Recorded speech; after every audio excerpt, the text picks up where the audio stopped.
मुक्त समितिका सचिवज्यू तथा यस कार्यक्रमका सञ्चालकज्यू, त्यसै गरी यस कार्यक्रमका सभापतिज्यू तथा यस पुल निर्माण समितिका अध्यक्षज्यू, उपस्थित शान्ति सामुदायिक वन समूहका अध्यक्षज्यू, सहसचिवज्यू, उपस्थित समाजसेवी हाम्रा रामतारा सम्झीज्यू, त्यसै गरी उपस्थित समाजसेवी नरकुमारज्यू, उपस्थित सम्पूर्ण यस पुल निर्माण समितिका सम्पूर्ण समितिका टिम लगायत सम्पूर्ण आम रुङ 2 अर्जुनधारा 2 का सम्पूर्ण जनसमुदाय, आम उपभोक्ताज्यूहरू, सम्पूर्ण यस पुलका सरकारवाला ज्यूहरू, आज यस दुधे खोला बाँसे पुल उद्घाटन हुँदै गर्दा यो समय यो परिस्थितिमा पनि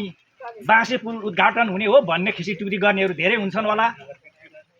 तदर्थ यस रोङ गाउँपालिकाको यो सुगम क्षेत्र हो, तर यस इलामले नदेखेको, इलामले नहेरेको पनि, झापाको पनि सुगम क्षेत्र, झापाले पनि नदेखेको ठाउँ यो खोजपुर भन्ने ठाउँ हो। यो त्यसै खोजपुर र यसै सन्दर्भमा आज यो चाहिँ श्रमदानको अभियानमा यो पुल निर्माण हुँदै गर्दाखेरि हामी सम्पूर्ण उपभोक्तामा चाहिँ श्रमदान मार्फत पनि हुँदो रहेछ है अब भन्ने हामीले यो चाहिँ महसुस गरेका छौँ।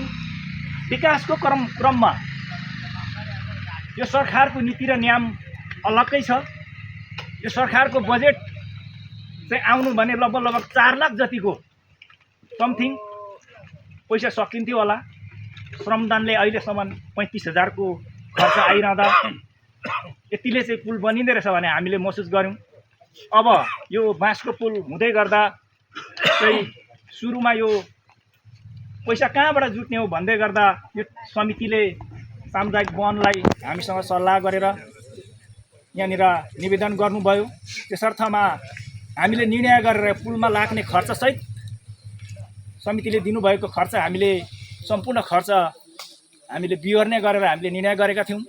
त्यसर्थ सम्पूर्ण देश विदेश गाउँघरमा रहनुहुने सम्पूर्णकै हृदय ठुलो भयो भने सबैले सहयोग गर्दो रहेछ र एकाग्र हिसाबले कसैसँग भ्रष्टाचार नगर्ने सोचमा विचारमा भएको एउटा टिमलाई अथवा गाउँलाई नै यस्तो सिधासँग काम गर्ने व्यक्तिलाई सबैले चासो गरेर सबैले सहयोग गर्दो रहेछ भन्ने हामीले महसुस गरेका छौँ र सबै श्रमदाता, सबै सहयोग गर्ने दाताहरूलाई हामी धन्यवाद दिन चाहन्छौँ।